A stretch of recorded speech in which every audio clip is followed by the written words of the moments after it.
Sir, Ma'am, good afternoon, Sir, Ma'am. I'm Cadet First Lieutenant Arcelias Faith. Today, November 30, 2024.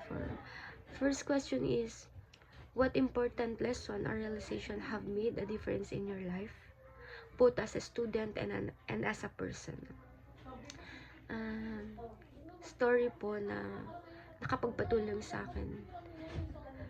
Nung nag-exam kami sa 402nd CDC, tas binigay yung questionnaire. Sobrang wala akong ka-idea po sa question. As in, blanco ako sa mga question, lalo sa mga obstacles. Pero nung nag-start ako mag-pray, tas nag-ask po ako ng kay Lord na bigyan niya ako ng knowledge dun sa in-exam namin. Tapos para sa akin, yung binigay niya na knowledge sa akin is skills. Yung binigay niya is focus. Nag-start ako, after ko mag-pray, nag-focus ako sa exam. Kahit maingay, nakikita ko maraming patapos na, tapos ako nandun pa din ako siguro sa number 30. Wala akong, hindi ko yun inayaan ma-interrupt yung pagiging focus ko. Basta nag-focus lang ako, nakafocus ako, alam ko may goal ako. At yun, nung binigay yung result, nalaman namin yung result, tapos isa ako sa nakapasasabi ko, thank you Lord. Yung binigay mo sa akin na skills na mag-focus, or hindi ko alam kung skills po ba yun or knowledge, basta yung bagay na yun na pag-focus, nakatulong siya, hindi lang sa exam, kundi sa sarili ko din na pag nag-focus ka pala sa isang bagay, kung may goal ka, kailangan mag-focus ka. Pag nag-focus ka doon, yung path na nilalakaran mo is magiging maayos. As long as nakafocus ka doon, wala kang distraction,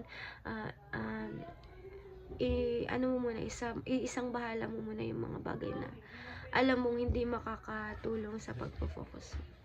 Yun po yung nakatulong sa akin as a student and as a person, is being focused on what goal you want to have. Second question, can you describe your journey for being a cadet officer applicant to being a second class cadet? Sa akin, journey, sobrang mahabang paglalakbay po. Sobrang mahabang pag-aaral. Sobrang mahabang paglalakbay, sobrang mahabang lesson and failure.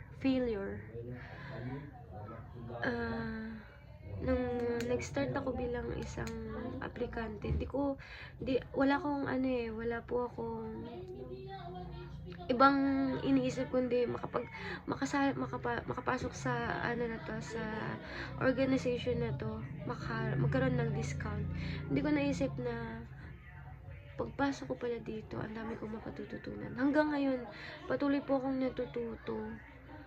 Patuloy na maraming pagkakamali pa rin, pero at the same time maraming natututunan. Kaya yung journey ko dito is no ending. Masasabi ko siya no ending. Every day is a lesson, every day is a failure. Kaya no ending siya para sa akin. Araw-araw. Third question po is, how has your relationship to your batchmate developed from the beginning where you are now? Masasabi ko po na yung relationship namin mas nagbi-build siya, hindi lang ngayon, kundi patuloy pa rin siya nagbi-build. Continuous pa rin yung building namin sa relationship namin sa isa't isa. Pero masasabi ko po simula sa umpisa, ang laki ng pinagbago. Kasi aminin ko na before yung relationship namin sa isa't isa, isang magkatampuhan, tampuhan lang.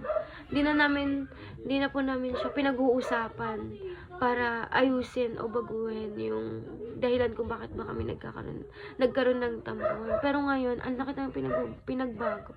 Kasi ngayon, pag hindi kami pagkakaintindihan, i-caution namin yung isa't isa. Pag pinag-uusapan namin, tapos ginagawa namin ang solusyon. Kaya masasabi ko, sobrang laki ng pagbabago ng relasyon namin sa isa't isa. Tsaka makikita ko talaga yung totoong care. Totoong caution, hindi lang caution mo siya kasi mali siya, papagalitan kami. Pag mali siya, papagalitan kami ng officer namin. Hindi siya ganun na, katulad dati. Ngayon, i-caution ko siya kasi ayokong magmukha siyang hindi maayos sa harap ng mga ibang tao. Ganun na po yung way ng pag-caution namin.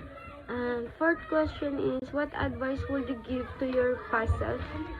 And what would you like to tell to your future self? Mabibigay ko na advice sa past self ko is, what is done is done. Last 2 months ago po ata, sobrang nagda-doubt ako. Hindi nagda-doubt. Sobra po akong binabalot ng kalungkutan kasi akala ko na pag-iiwanan na ako. Iniisip ko na pag-iiwanan na ako. Tapos, iniisip ko na pag-iiwanan ako dahil sa mga kamalian na desisyon o maling gawain na ginawa ko noon. May isang tao na alumni na nagbigay sa akin ng advice na may basahin daw akong isang quotes na nagsasabi doon na lahat tayo may time. Lahat tayo may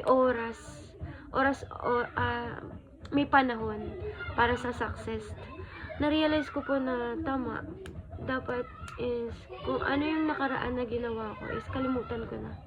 Forgive and forget, ika nga. Patawarin ko yung mga maling desisyon na nagawa ko, maling gawain na nagawa ko.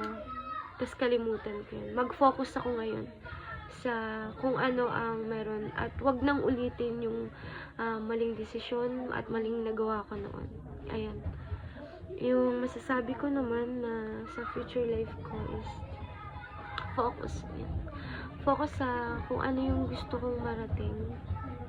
At the same time, maniwala sa sarili. Kasi walang ibang taong maniniwala sa akin. Merong ibang taong maniniwala sa akin, pero ang unang taong maniniwala sa akin is yung sarili ko.